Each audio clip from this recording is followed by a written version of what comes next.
I feel like every other year I do something like that, and I'm proven wrong, right? It depends how you look at it. And this last time, the pandemic, again, a family member died on his side. I'm a good person. I was supposed to go to St. Croix to visit his parents because they lived there, and even the grandparents for years didn't even, not one person. They have a lot of family, and they portray like they're picture perfect, but yet like they never reached out at all to see if I'm okay. Nothing. Need anything? Nothing.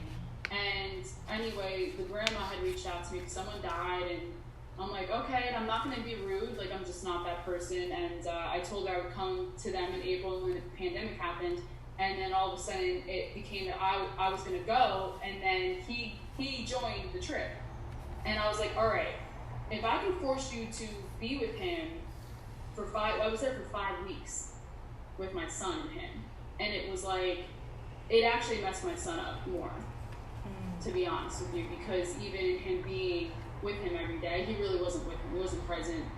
My son has learned what love is in family, and it wasn't the same, and it actually bothered him more. And so, but you don't know until you do it, right? And I had a gut feeling again, but you have to experience it in order to have a say or have, your opinion and your truth. And at the end of the day, like, my son was crying and unhappy and not, getting the right attention from his dad, you know what I mean? So we came home and it was like starting all over again because he never even asked about him, because it was years since he saw him or heard of him. Yeah, and you know what? I think that's one thing that I've learned raising my daughter is that it's better, like, one thing that just clicked in my head that I was going to stop doing was I was going to stop asking her dad to spend time with her. Because it's kind of like when you're in a relationship with somebody, if, like,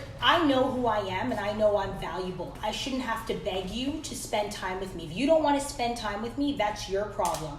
And I think because I just have this fear, like, we're so warped into believing we need this nuclear family because the nuclear family is the only way to go, and they need the mom and they need the dad present, and that's the only way the child will function. But I realize that as long as my home is stable, because my daughter has her grandmother and her grandfather, and there's me, and the love is there, and the stability and the consistency, as long as that's there, that's it. Yeah. Love. Like, that's they don't it. need, like, and I don't overcompensate, like, and another thing too, I don't overcompensate, like, by, gifting her with tons of things to make up for that missing link. That's something that individual has to deal with on their own, but as long as my home is consistent, then that's all that matters. And sometimes I think too, we're afraid of allowing our children to feel pain and walk through sadness. And so what we try to do is we try to cover it by, begging the individual to come in and just father and parent, or begging the person to come in just to balance everything out to prevent the child from feeling pain. But how do we prepare the child for the future if you don't allow them to actually walk through those feelings and walk through those emotions and learn how to deal with it in a healthy manner? Yeah. So that's something, and it's taken me a lot of time to grapple with, because you've heard me a lot. Like, Pam hears me a lot begging, like, would you please, like, why do I have to tell you? Would you please spend time with your child, please? But now I'm realizing it's like, why am I doing this? We're of such value. Why should we do this? Yeah, it's like, even to the point her daughter will be like, Mom, please don't ask him to see me. Like, if he wants to see me, he'll call. All the time. Yeah. All the time.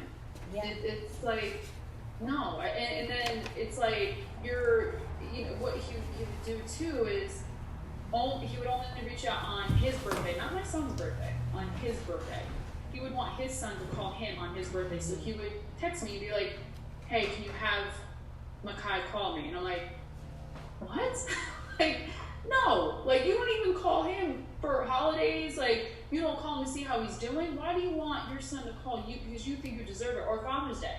I'm like, I'm sorry, I'm not wishing you a happy Father's Day.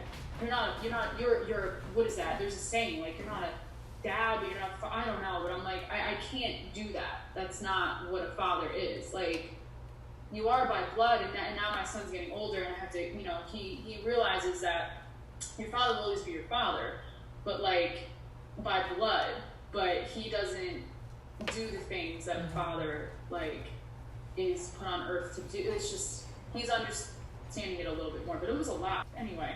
Yeah. And just kind of to tie into what you were just talking about, I was actually